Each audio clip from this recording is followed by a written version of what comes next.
unit test. Okay? Okay. Are we reviewing for that today? No, we don't have time. Maybe at the end. I do have, like, I don't have like an official study guide. I did go like, okay, here's everything that's going to be on the test. So I will get you this, and I'll get you something better that I'll send out by email to everybody to review. We'll see how the day goes, because I'm not entirely sure how it's going to go.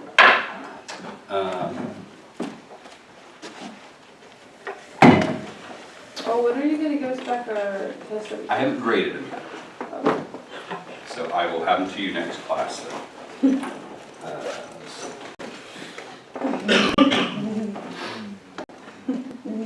All right.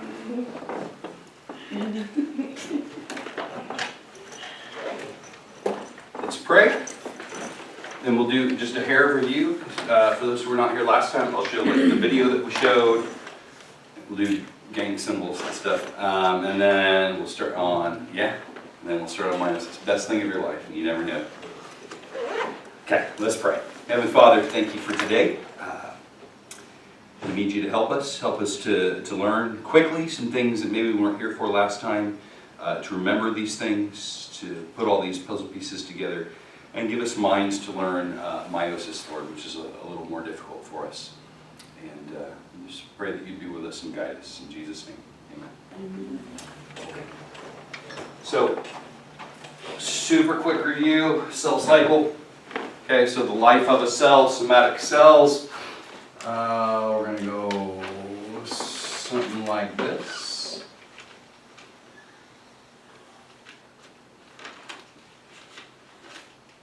Okay, this little step right here is cytokinesis.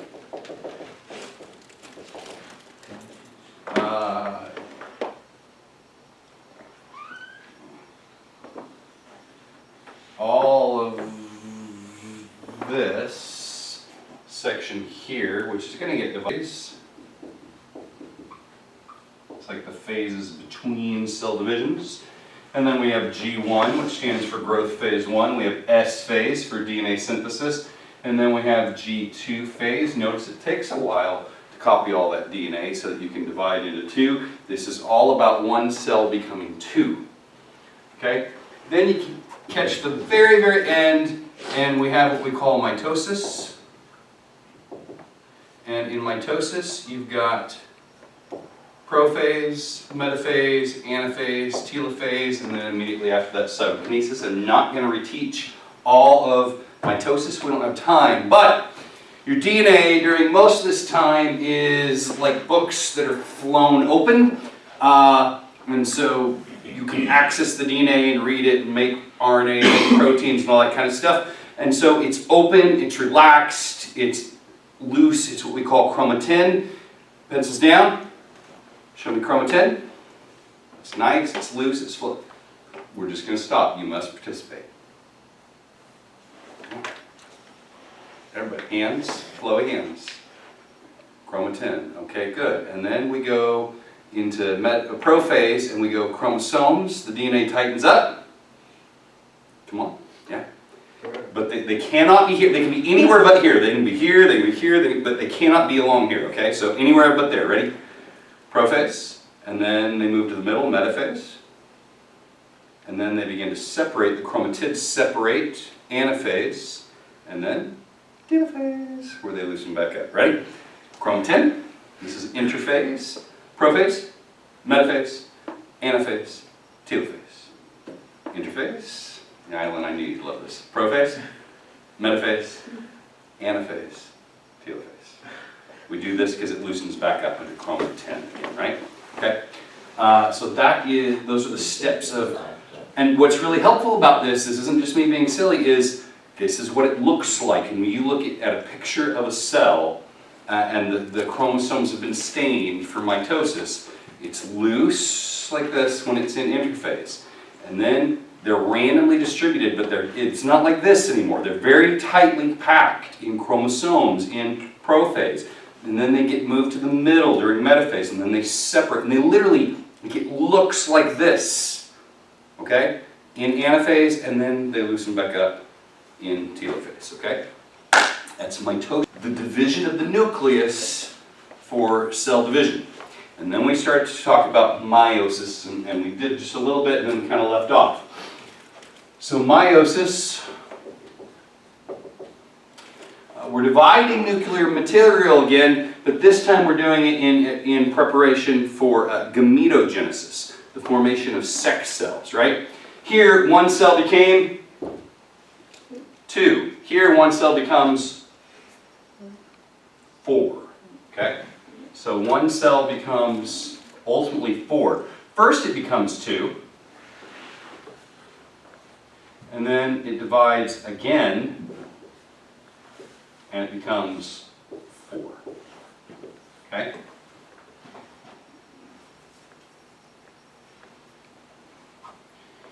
This, every chromosome when you begin mitosis, how many chromatids does it consist of?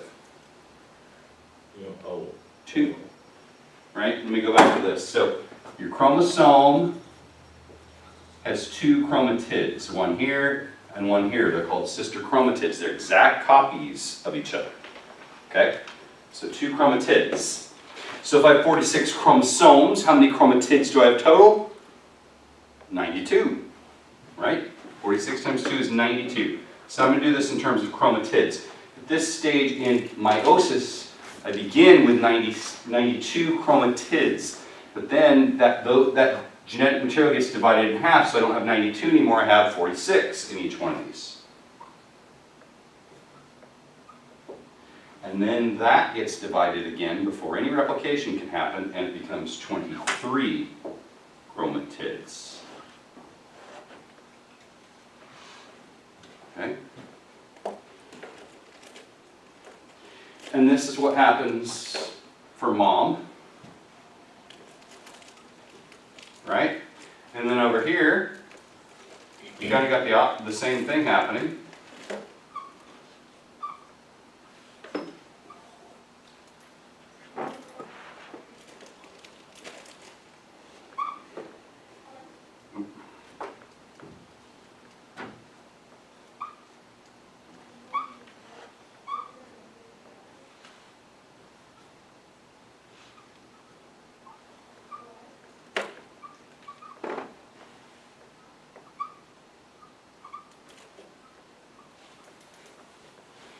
And one of these guys finds his way to one of these, they fuse, and you get a baby who's back to 46. Right? Now, as soon as it goes through and gets to here, that'll be back at 92, right? This is looking at it in terms of chromatids. Okay? I can look at the same thing in terms of chromosomes. Okay? And the numbers will be slightly different, and we'll explain the difference. Okay?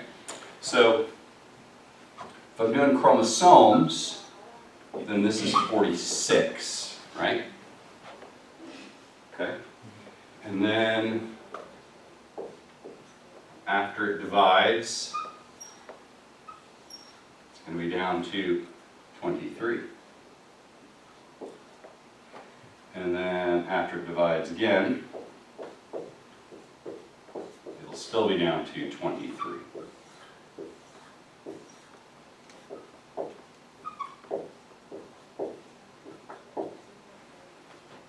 So what's the difference between these two? This is referring to chromatids. This is referring to chromosomes.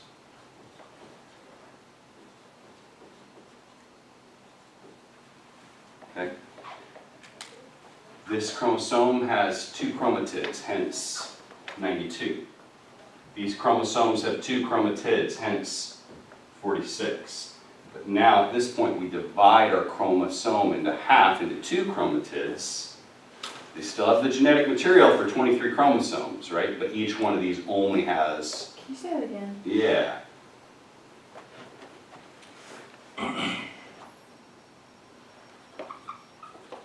This chromosome, 46 chromosomes, have 2 chromatids each. 46 times 2 is 92. Sure. Here, we have 23 chromosomes, because we literally cut our chromosomes in half. Like we took our number in half. Okay? So now we're down to 23 chromosomes, but they each still have 2 chromatids. So each one of these has 46 chromatids. Okay? Now, when we get down to these, they don't have whole chromosomes anymore. They only have half of one, because we divide them this way. Okay? So like, it's like putting hot dog in it? Yeah, so we can think of it like that. So each of these has 2 hot dogs. No? Well, okay. All right, so 46 hot dogs. If this works, that's good. And then now 23 hot dogs. And now 23 half hot dogs. Okay. Okay. In this case, a chromatid would be a half hot dog, right? Yeah, so like, What do you think of them as hot dog buns? 46 complete hot dog buns, 23 complete hot dog buns, 23, you know how the hot dog buns kind of fall in half? Yeah. Alright. I'm going to show you a video. It'll help with this in just a minute, I promise. Some really neat things happen with meiosis, which creates genetic diversity. Do you have freckles? You ever seen a redhead without freckles? They exist. They definitely exist. Or people with brown hair, but freckles, but they don't have the red hair trait anywhere, like as far back as anybody can see in the family. Well, red hair and freckles are on the same chromosome. They're what's called a linked gene. So if you get red hair, or the trait for red hair, even one copy of it, you should get the copy for freckles. And freckles is dominant over not freckles, and brown hair is dominant over red hair, so it'd be very natural to see and freckles. But sometimes you see people and like they don't have the trait for red hair at all, but they have the trait for freckles. How did it get off of the gene of the chromosome that has red hair and get onto one that has brown hair? How did that happen? And how is it that sometimes you have people with red hair but they don't have freckles? Those two are on the same gene. So if you ever inherit red hair, you're supposed to always get freckles because they're packaged together. And yet, sometimes you don't get somebody with red hair and freckles. How did that gene get away from it? We're going to see that in a minute.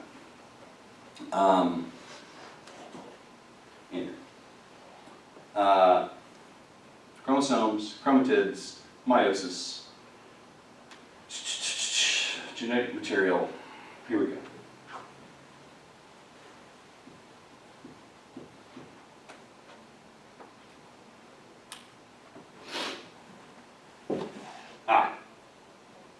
Shall I start with mitosis as a review, or should I jump straight into meiosis?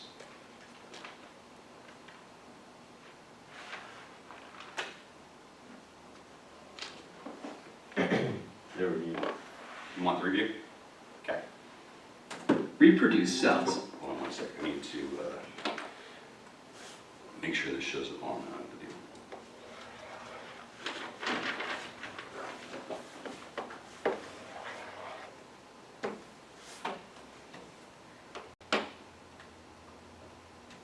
The purpose of the cell cycle is to reproduce cells. So, one cell can copy itself to become 2 cells. Those 2 daughter cells are identical to the original parent cell, exactly the same. Each one can complete its own cell cycle to make copies of itself until you end up with lots of cells. This is needed for growth, and is how you went from being one single lonely cell to being made of trillions of cells. That's how you grew. We also need the cell cycle to replace worn-out cells and heal tissue damage. So it is muy importante. Alright, so the cell cycle has 3 main parts: interphase, mitosis, and cytokinesis. Let's begin with interphase.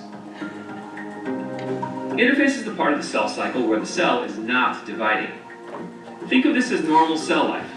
The cell is doing normal cell things, growth, metabolism, and so on. Also, during interphase, you should notice that the nucleus is intact and that the cell's DNA is all stringy, like spaghetti. This stringy, uncoiled form of DNA is known as chromatin. There's one really important thing that the cell does during interphase that is needed in order to do mitosis, which is the next step. The cell replicates or copies its chromatin. Notice that each piece of chromatin is now paired up with its copy. We call these paired up copies sister chromatids. So, now the cell has copies of its DNA. This is critical so that the cell can divide up its DNA into two cells and still have them be identical to the original parent cell. One final thing I want to make clear. Interphase is not part of mitosis.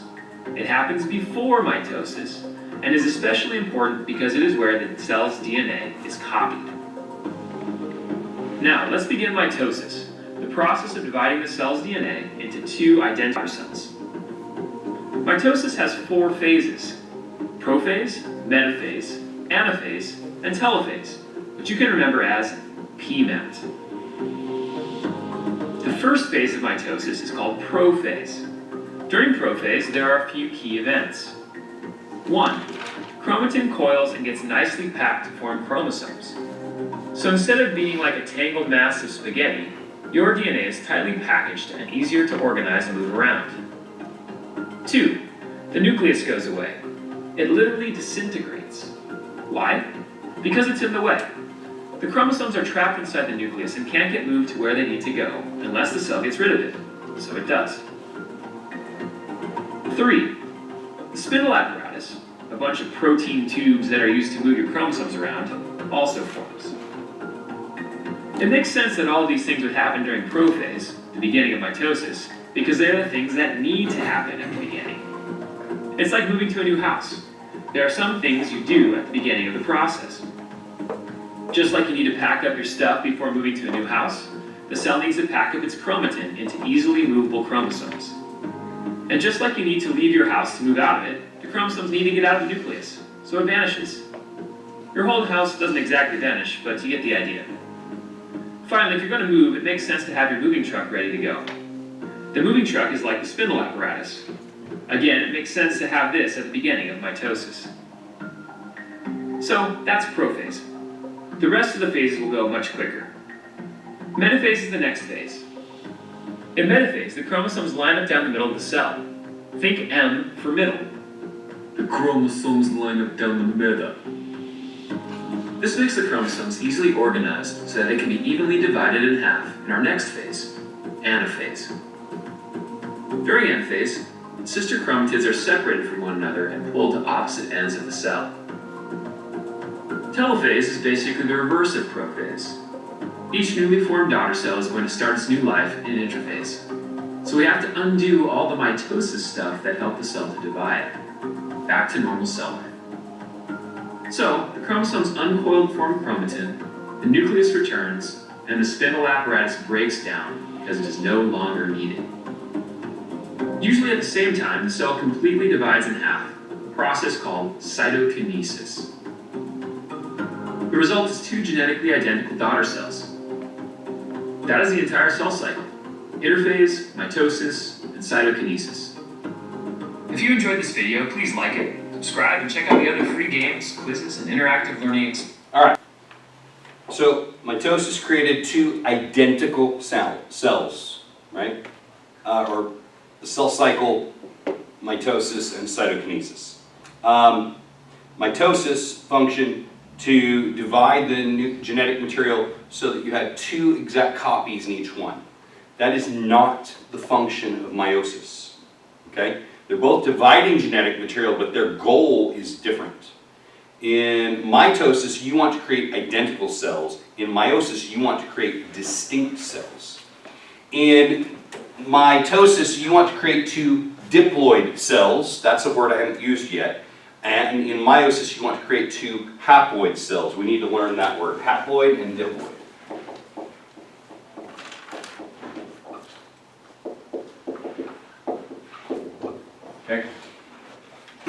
haploid equals 1/2 of,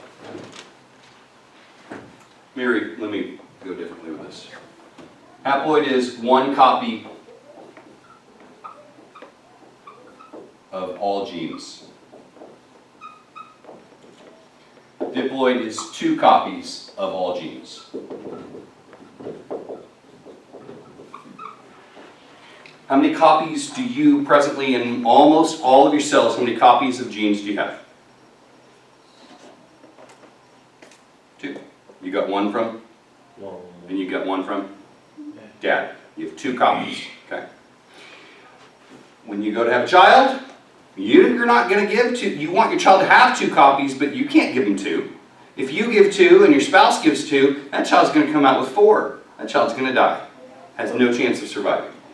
You are designed by God, fearfully and wonderfully made, to have 2 copies of every gene. You start getting 1 copy or 3 copies or 4 copies, it does not work out. You are made to have 2, which means each parent needs to give. Okay? And the arrangement of those genes, which copies they will get, is a randomized process that happens through meiosis. This is why you and your siblings may look similar, but you don't look the same. You may have received some of the same genes from your parents. You certainly received all of your genes from your parents. They didn't come from anywhere else, but you didn't get the same combination that your brother or your sister did. Right? And therefore you are similar, but unique. Okay? That's the function of meiosis, is to create offspring that are surely similar, but unique, different combinations. These create advantages or disadvantages depending on how you look at it. But haploid, it gets referred to generally as 1N, whereas diploid gets referred to as 2N. N is a complete set of genes, okay? For human beings, 1N is 23 chromosomes. 2N is 46 chromosomes. During the process of meiosis, you're going to go from 46 to 23. That's what was happening here, right? So let me pull up this meiosis animation. We'll watch the whole thing and then we'll kind of walk through it together. Silence this commercial.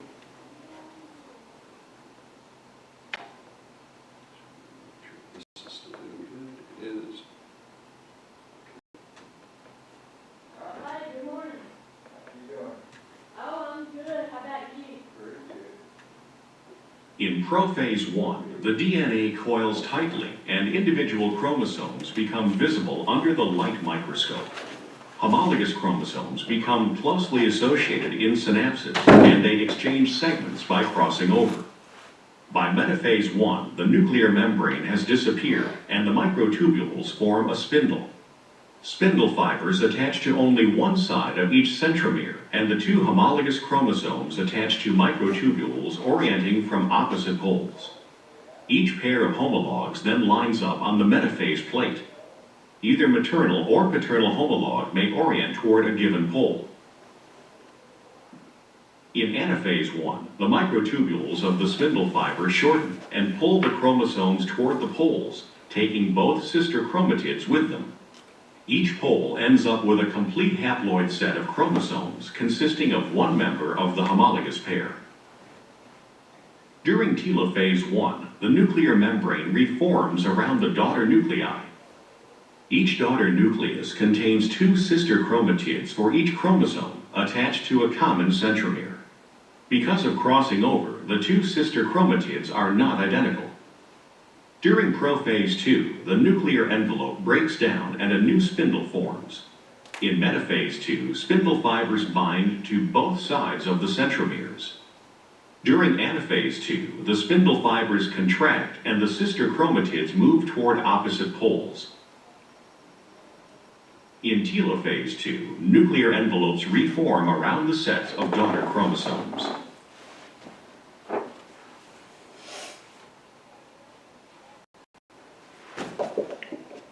Okay. I'll walk through the same thing. We're just going to kind of pause as we go and talk about In parts. prophase 1, the DNA Okay, first, what have you already heard? Prophase 1, which implies that there's a prophase 2, which means that there's probably a metaphase 1 and a metaphase, and a anaphase 1, anaphase 2, and a telophase 1 and a telophase 2. There are 2 cycles of meiosis, okay? You need to know that. So that's the first thing.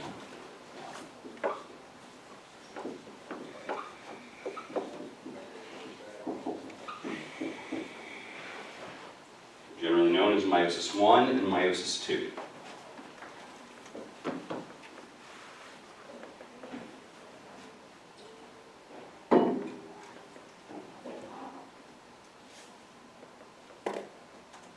tightly, and individual chromosomes become visible under the light microscope. Homologous chromosomes become closely associated in synapses. Okay, you heard 2 other words here. One is homologous chromosomes.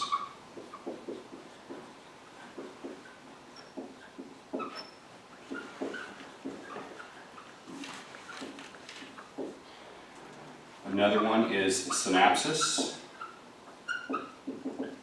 Another one, if we played it another second, is going to be crossing over. Okay. So we need to talk about what these are. Prefix homo, what does that mean? Same. Same. So these are, you have 23 types of chromosomes.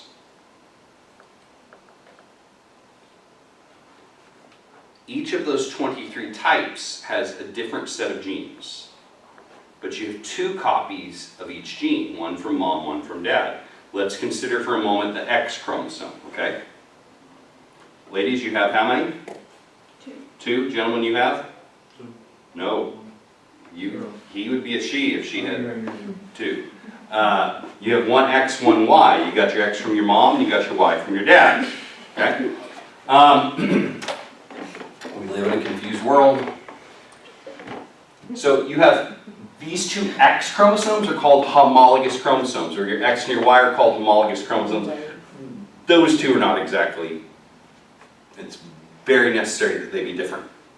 But when you consider the 2 X chromosomes, they have the same sets of genes on them, okay? And so you want to, what you don't want to do is accidentally make a baby where you give 2 X chromosomes to the baby, or where you give no X chromosomes to the baby. That would be a problem. Because later on, when your spouse comes along and they give an X chromosome, you'll produce a baby with 3 X chromosomes, or you'll produce a baby with 1 X chromosome. Or if your husband or your wife has a problem in making this, and maybe they produce sperm or eggs with 2 instead of 1, or none instead of 1, then when sex happens, you could potentially produce a baby with 4 X chromosomes, or a baby with no X chromosomes. One thing I can guarantee you, you produce a baby with no X chromosomes, that child dies. Okay? A child with 1 X chromosome can live, but it's going to have extreme difficulties in life. The trisomy, or actually, I guess we're talking about this now. So there are some genetic conditions. Monosomy X. There's a disomy X. It's 2 X's. You could have XY. You could have Klinefelters. That's XXY. You can have triple X. That's XXX. So here's the thing. Monosomy X, the child survives but has lots of problems. XX is a female. XY is a male. Klinefelters, XXY. You have all the genetic material of a female and all the genetic material of a male. Genes get coded for, what do they make? One gene equals one? Protein. Protein. So, men, you have the genetic material for a female, right? You need it. You need it. You can't survive without an X chromosome. Notice what's not up here is a single Y chromosome. If you have a Y chromosome and no X chromosome, you're dead. You would be a miscarriage right away, okay? But you can survive without a Y chromosome. There's so very, very little genetic material on a Y chromosome. It's tiny compared to all your other chromosomes. You can survive without it. You can survive in monosomy X. You'll be a female because you don't have the genetic material for a penis and all that kind of stuff. You can be Klinefelters. You'll have the genetic material for masculine traits and also a full set to be fully female. Klinefelters, the other words we need to understand. Phenotype and genotype, okay? I'm not going to make you know this for this test, but we're going to need to know it for next semester, okay? Phenotype and genotype. Genotype is your genetic makeup, and phenotype is your physical appearance or your physical traits. Somebody with Klinefelters has the genotype for both male and female.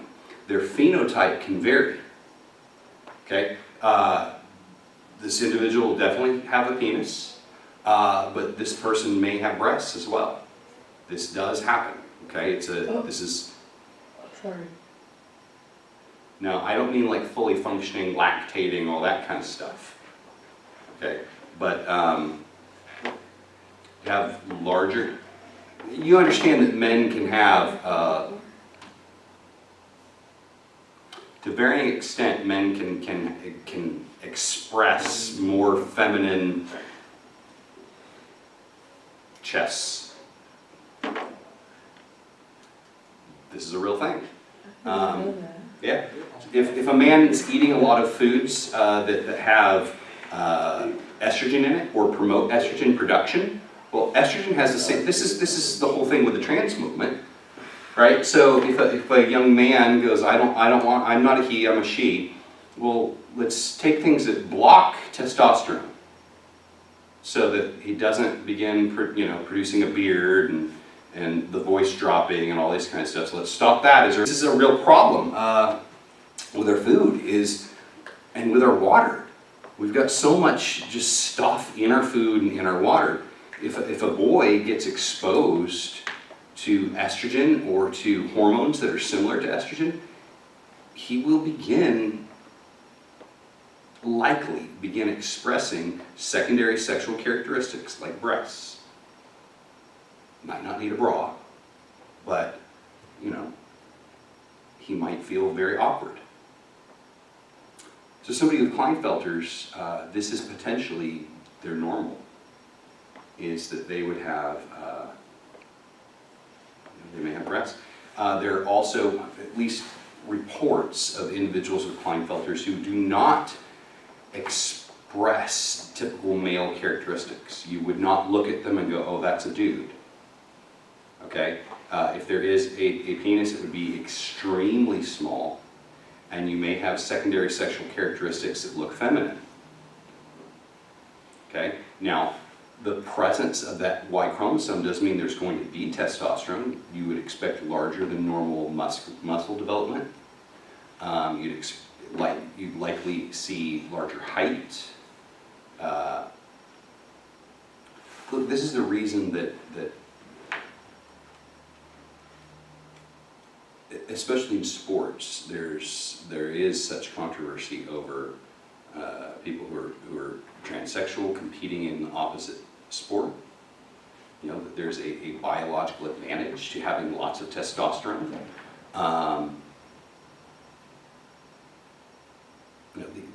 Basically what people are doing in science and in society is they're taking the way things happen naturally and co-opting that to manipulate human biology. What you're not changing is the genetics. You can be whatever you want to be, I guess, in our modern age, but you can't change what your genes are. You can't change how you were created. Somebody with Klinefelters, in this case, and again, our whole connection to everything we're talking about here is we're talking about all of this is something went wrong in meiosis, okay? In fact, something went wrong at this first step. Well, actually the next step, but in meiosis. So, in Klinefelter's, 2 X chromosomes, 1 Y chromosome, okay? And it's possible somebody has Klinefelter's and you'd never know. They may, you might never know, and they might never know, and they might still be able to reproduce and have children and all that kind of stuff, okay?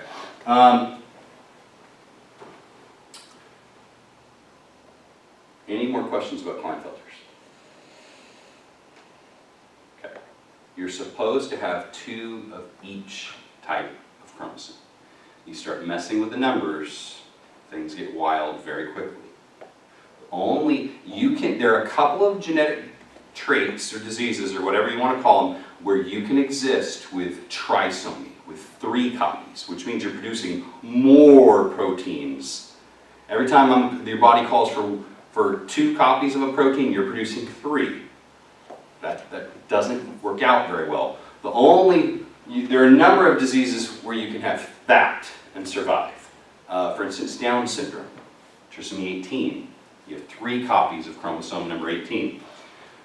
You certainly have 3 copies of chromosome X. Somebody with triple X, you'd never know. This is not a problem for them whatsoever. This potentially can be an issue, mostly with appearance. There's no change in intellect or anything like that. This is the only one you can survive with only 1. There's no other genetic trait, no other chromosome you can make it on just 1. This does make sense that you'd make it on just 1 because men, you're doing it, right? All right, homologous chromosomes. They have the exact same genetic information. You want to pass on 1 of those to your children, not both of them, so that you don't get a genetic condition. And so what you do is you pair them up. You put the like ones together. You do that, that's called synapsis, okay? Synapsis is the pairing of homologous chromosomes.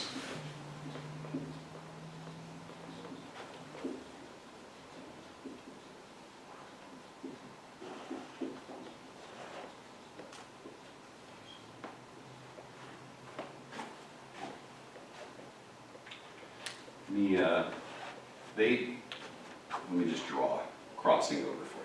I'm going to erase this.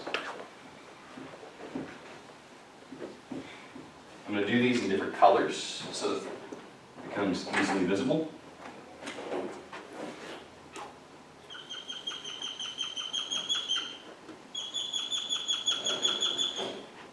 So what happens is these things, they get put right next to each other.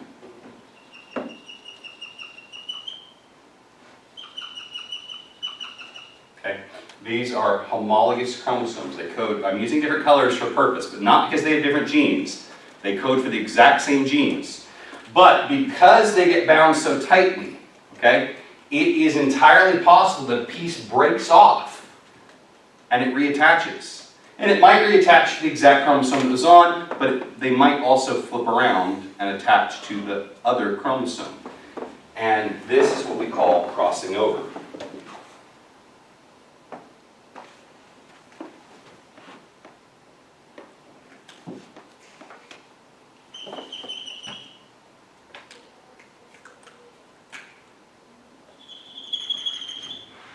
In crossing over, a piece of homologous chromosomes breaks off and reattaches to the other chromosome. The exact same set of genes, in the exact same location, in the exact same order, but they just reattach. And so this matters particularly for what's called linked genes. Well, all chromosomes are linked genes. We'll talk about this in 1 second. So crossing over, a section of homologous chromosomes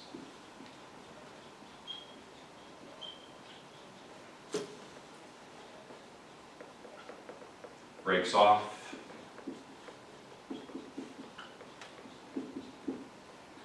and reattaches to the other chromosome.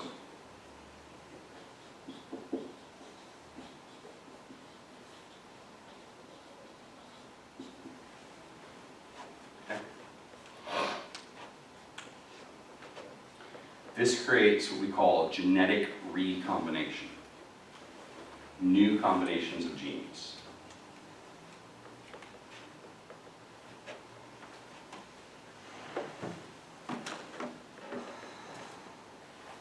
The classic here is red hair and freckles. So our gene that's in blue here contains red hair and it contains freckles. They are literally located on the exact same chromosome. And the way that these mutations occurred, they occurred in pools of people who had red hair and had freckles. Genetically, you should not ever have red hair without freckles, nor should you ever have freckles without red hair on the same chromosome. Okay? But because of crossing over, it is possible to create, in this case, maybe somebody with no freckles, but red hair.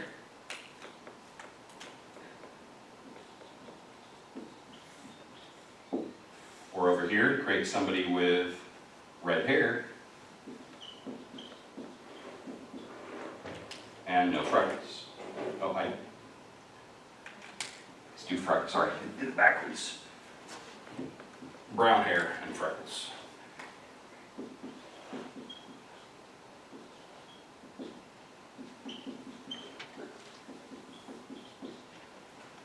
Does that make sense? Y'all are saying no. Okay. I'm going to assume it makes sense since you're saying nothing. All right. So we're in prophase 1 of metaphase 1 at this stage, okay? Your chromosomes form and your homologous chromosomes pair up. Okay?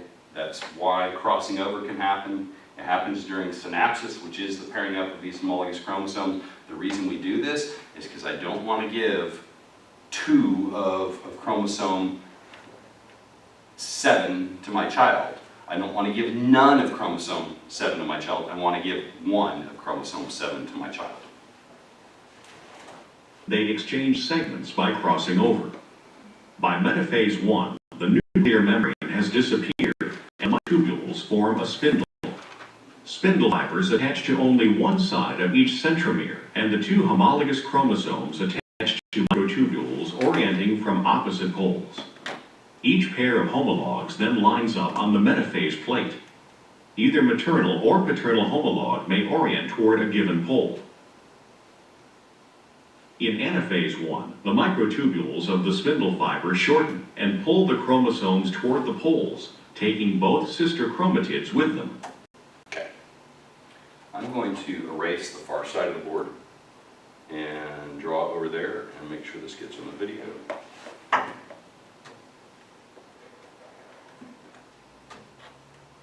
Okay. I want y'all to, everything that I put down, I want you to put down, okay? Like literally everything.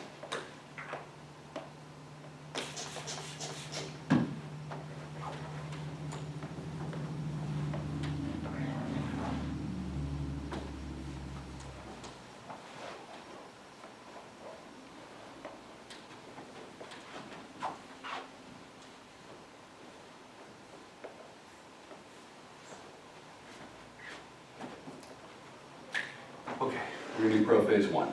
Or I'm sorry, we're going to do meiosis 1.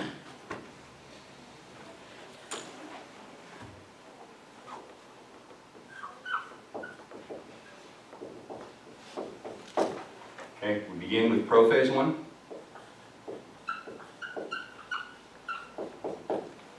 In prophase 1, okay, my chromosomes not only form, but they align in homologous pairs, right? So I've got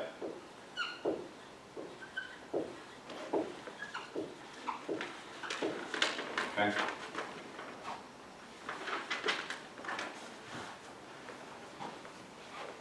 In metaphase 1, these are called tetrads, by the way. Tetra for four chromatids. In metaphase 1, our tetrads move to the middle. It looks very similar to metaphase of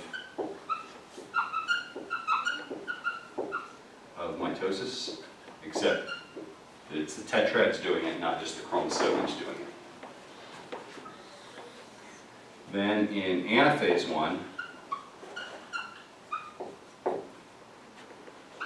and of course I've got this whole spindle thing happening.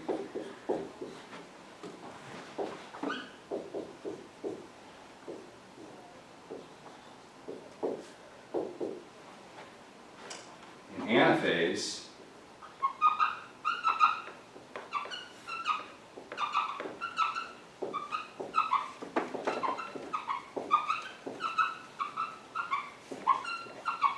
my homologous chromosomes separate.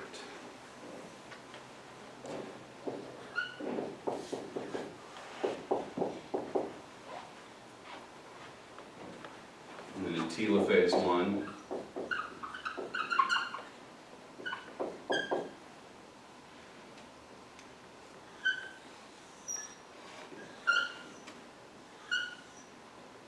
everything chills. And this is going to start to get ready to pinch off, right?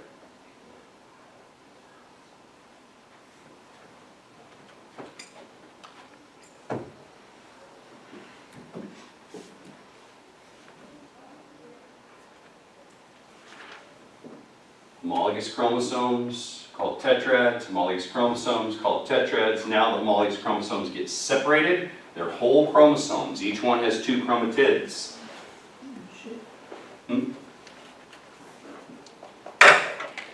Now we go down to prophase 2.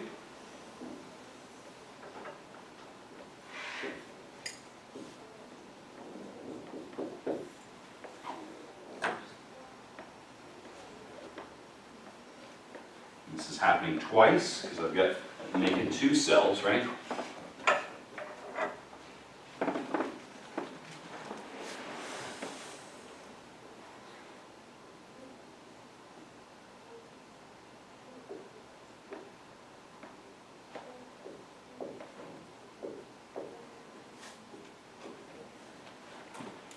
Right, so my chromosomes form up. I don't have homologous chromosomes anymore. I separated them right here.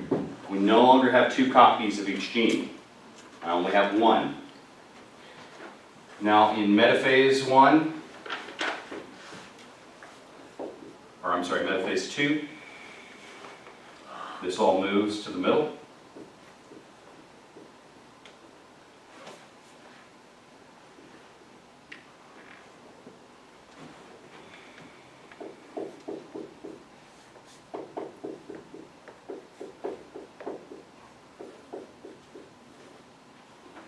And then in anaphase 2,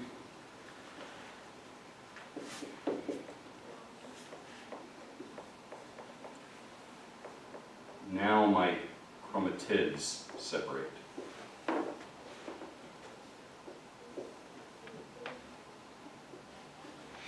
they get pulled to opposite ends.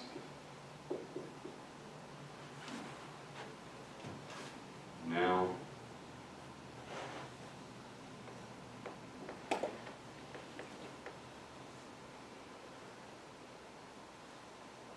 this stuff begins to chill again.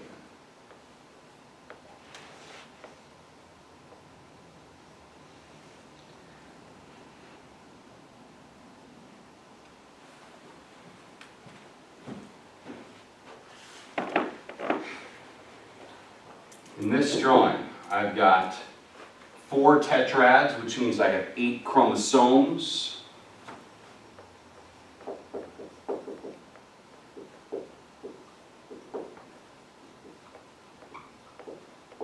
which means I have 16 chromatids. Over here, I still have the same thing. I have 4 tetrads, 8 chromosomes, 16 chromatids.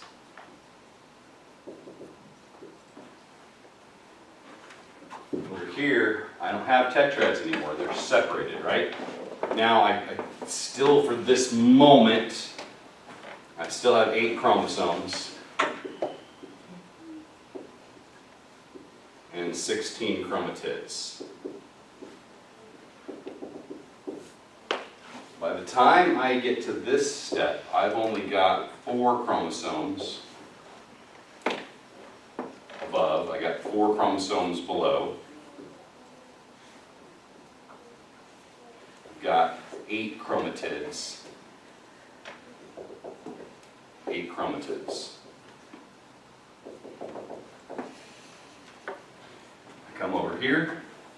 I begin where I left off. I've got 8 chromosomes, or I'm sorry, I've got 4 chromosomes.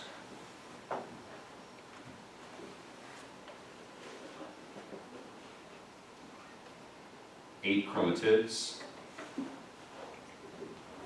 Same thing down below.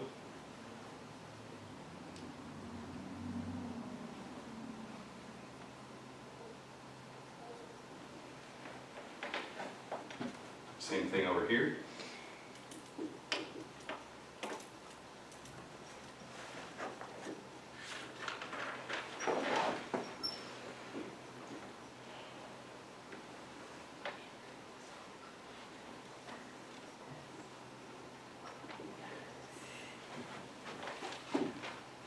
Here my chromosomes are separated.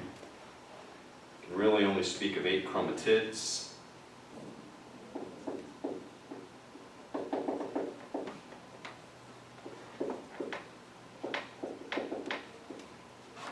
By the time I get to over here, I've got 4 chromatids in each one of these.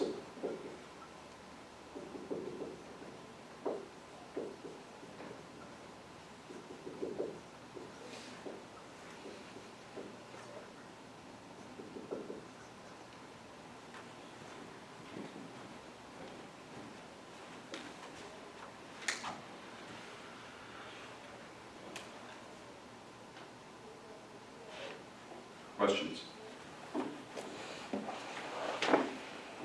You should have questions. There should be things you understand, things you don't, things you want to understand. And what? At the bottom, on all of them? because what ultimately, one cell here is going to become 4. So it goes through 2 rounds of cellular division. The first time it's going to produce 2 cells. So we go through all this. It's going through telophase and cytokinesis is going to happen. It's going to go, okay? And so I had 8 chromosomes over here.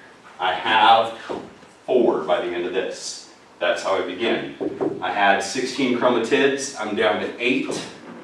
That's how I begin this. But I don't want 8. I want 4 by the time I'm done. And so this has to divide one more time. Become this. Okay?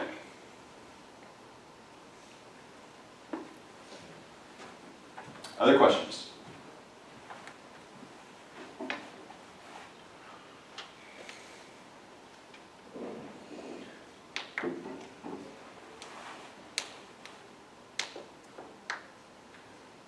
At the end of this, you have 4 haploid cells, 1N cells. They have 1/2 of the genetic information of a normal baby, for that matter.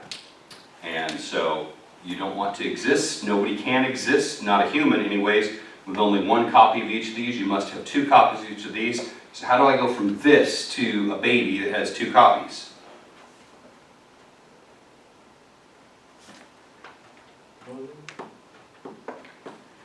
If those are eggs, how do I go from an egg with 1 copy of each gene to a baby with 2 copies of each gene? Sex. Sexual reproduction, right? This is all gearing towards sexual reproduction,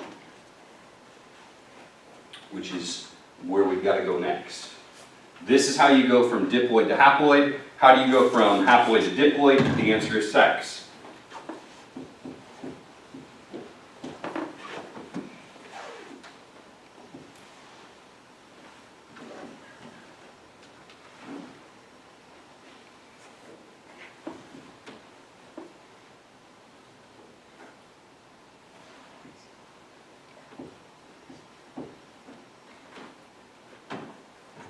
So, consider what a human egg or sperm would look like.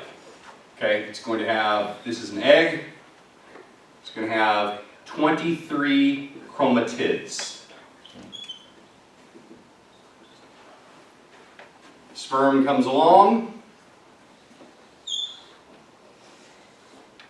It's also going to have 23 chromatids. These two things fuse. They produce a fertilized egg called a zygote.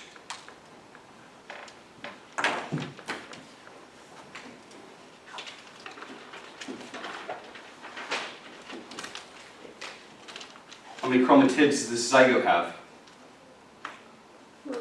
46. 46 chromatids, right? 46 of these, right? Wait, so since the...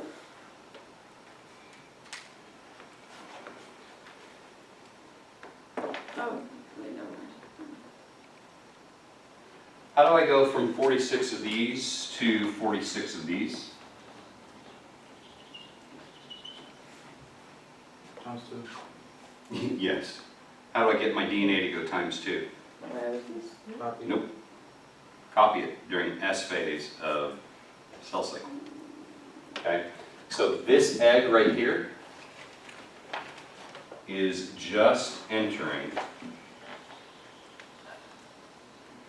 the cell cycle for the first time. Okay? It is like right here. At fertilization. It's got to grow, and then it's got to reproduce its DNA, and then it's got to grow some more. It's got to go through mitosis, and then it's got to divide. It's got to do this over and over and over again. And so one cell becomes 2, becomes 4, becomes 8, 16, 32, 64, 128, 256, 512, 1,024, 2,048, and it just keeps going and going and going like that. And this happens in every single baby that has ever been. Happens exactly like this. 23 chromatids, 23 chromatids, 46 chromatids. Here we are on in the cell cycle, and we begin dividing, okay? If something goes wrong here, what if two of these don't go to that side? What if they both go to one side instead of one going to one side, one going to the other? Then you're going to end up at this stage, instead of, if this were human, you'd be wanting 23 and 23, but instead you'd have 22 and 24. Let me say that again. If at this stage we failed to move one of the chromosomes, one set of the homologous chromosomes to one cell and one set to the other, then by the time we get down to here or to here, you're going to have, instead of having 23 and 23, you're going to have 22 and 24. And now you'll end up with monosomy, or you'll end up with trisomy. Okay? That's called non-disjunction, when they fail to separate. Okay? And so you're going to get genetic abnormalities because you're going to have the wrong number of chromosomes. It creates problems. You're either going to not be able to code for enough proteins, or you're going to be coding for too much protein. Either one is problematic. What's the only monosomy you can survive with? X. What's the only trisomy that goes unnoticed? XXX. There is XYY, by the way. It's called Turner syndrome. Just debate about whether that's a big deal or not. I'll just leave it at that. They did studies and they found that people with Turner syndrome were more likely to be in prison or were hyper aggressive or whatever. But there's been studies since then that say, yeah, that's probably not really true. So, anyway, there's so few genes on the Y chromosome that you can survive without them, and having more of them doesn't seem to be a big challenge. But you're missing any chromosome other than the X chromosome, you're dead. And you cannot survive with a Y without an X, you're dead. And you cannot survive without any other chromosome, you're dead. There are a few diseases that you can have where you have 3 of a chromosome, where you make too much, but there aren't that many. Most of the time, if you have 3 of a chromosome, you're dead. Most miscarriages are the result of genetic abnormalities, a chromosomal abnormality, or perhaps something a genetic disease or trait. All right. Mitosis replicates identical daughter cells. Meiosis, the goal is to make something with exactly half the amount of the genetic material, so that later on, when sexual recombination occurs, you produce an offspring with the right number of genetic material, and you don't want it to be the same combination as the mom or the dad. And so that's the purpose of sex, biologically speaking. A fertilized egg is called a zygote. The zygote is at step 0 of the cell cycle. To go from 46 of these to 46 of these worth of genetic material, that's when you get into the S phase. Okay? And I'll add one more layer to your minds, which are already, you're thinking, why are you doing this? I've got too much already. This fertilized egg, this zygote, begins dividing rapidly, without even going into a full cell cycle, by the way. It just begins dividing, because it's huge. The female egg is enormous compared to other cells. And so it has enough stuff to begin just dividing. Now, it's got to replicate its DNA, but you can go very, very quickly from this to this to this to this. Just do a basketball. You don't look like a basketball, but the idea is it can begin just dividing very, very rapidly. It forms what's called a blastula, which is basically just a big old ball of cells. But one thing that's really cool in a blastula is almost right away, the mouth end and the anus end form. Like right away. Your cells have, they have a fate. They're going to become something very, very specific. You're not just like this random ball of cellular goop. You're programmed to become you. And it is just amazing how it all works. Okay.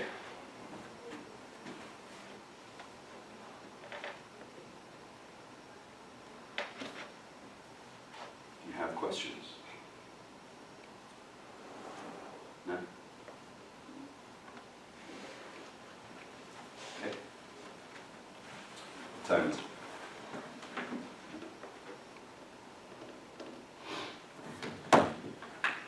All right. I want you to get out a piece of paper. Let's talk about what's on your test.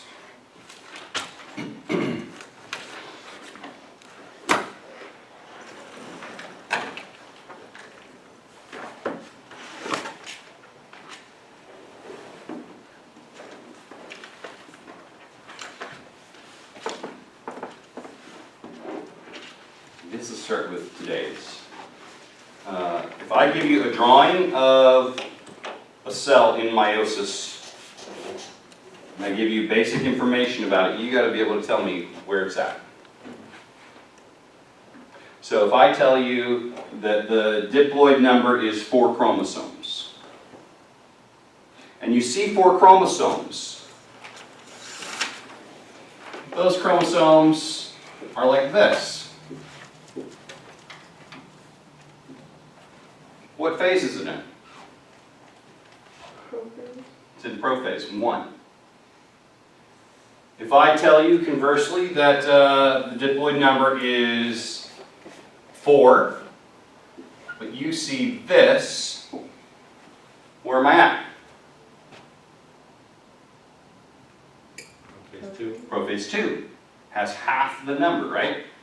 If I tell you the diploid number is 2, and it looks like this, what phase is it in? Phase 2. Metaphase 2. Whereas if it looks like this, what phase is it in? Metaphase 1. If you see this, what phase am I in? Anaphase 2. If it's anaphase 1, it'll look like this.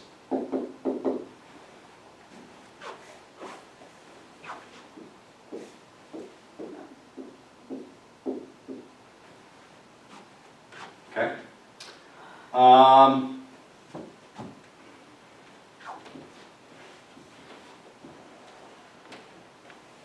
If I draw this,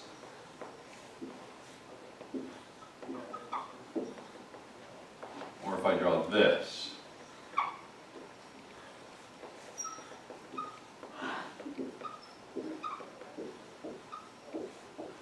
well, what is this? Telephase 2. Telephase 2. This is Telephase 1. telephase 1. Wait, so why? Yeah.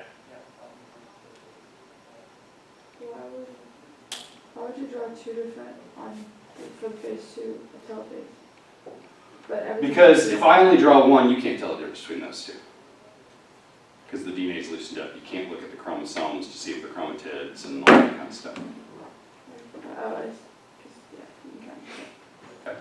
If I tell you, if I describe it to you and I say, hey, this process makes 2 identical daughter cells, what have I just described? 2. I went from 1 to 2.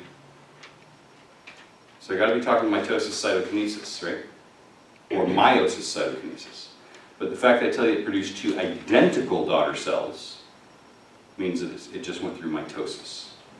If I tell you that it just produced 2 haploid cells, take a look up here. Which step of everything produces exactly 2 haploid cells? It's going to be meiosis 1. If I tell you that it produced 4 haploid cells, it's going to be meiosis 2.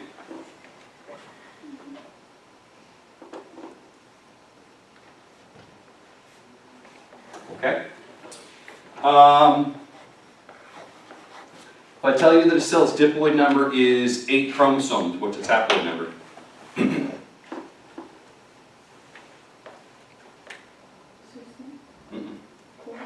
Diploid means it has 2 copies. So 2 copies equals 8. That means that the haploid number is 4. If I tell you that the sperm of a certain organism has 8 chromosomes, then how many will a fertilized egg have?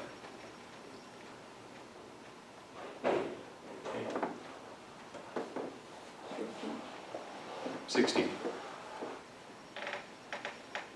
Fertilized egg is going to have a copy from mom and a copy from dad, right? The sperm has 8, the egg has 8, 16 for the baby. If I tell you that the diploid number is 6, what's the haploid number? 3. If the haploid number is 20, what's the diploid number? 40.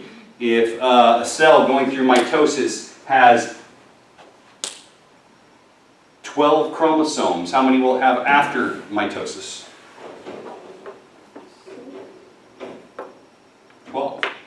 Mitosis isn't going to change my number, right? If a cell just went through mitosis and it has 12 chromosomes, how many will its eggs and sperm have? 6. We'll have half the number. These are all just different ways of thinking of the same concept.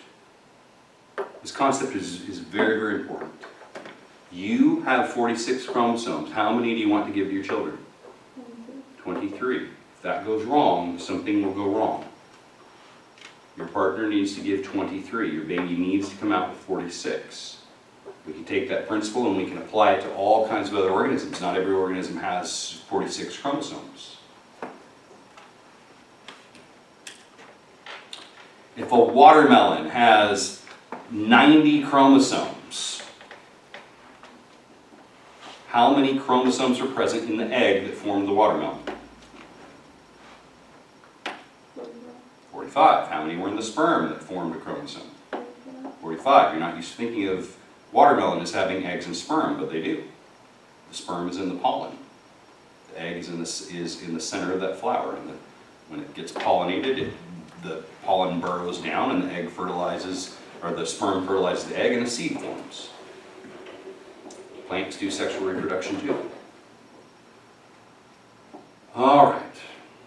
What's the purpose of mitosis?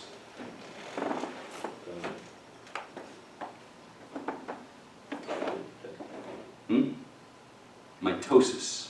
You've got to know the difference between mitosis and meiosis. To replicate cells exactly, right? Two identical daughter cells. Mitosis and cytokinesis produces two identical daughter cells, genetically identical. If something goes wrong in mitosis, something goes wrong with your cells, your genetic information, mitosis, either the cell dies or it likely becomes cancer. It's very, very problematic. Your body has to be able to get this right. What's the purpose of meiosis? To replicate cells slightly differently? Kind of. That's true. It's a little too broad. There's a very specific purpose for meiosis.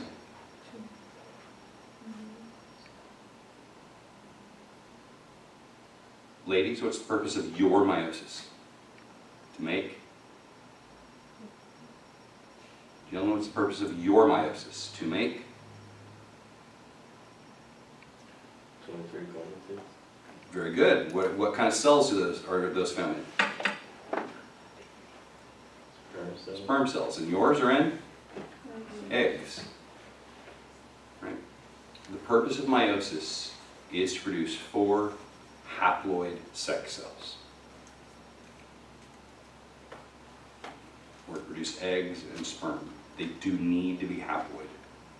That is critical.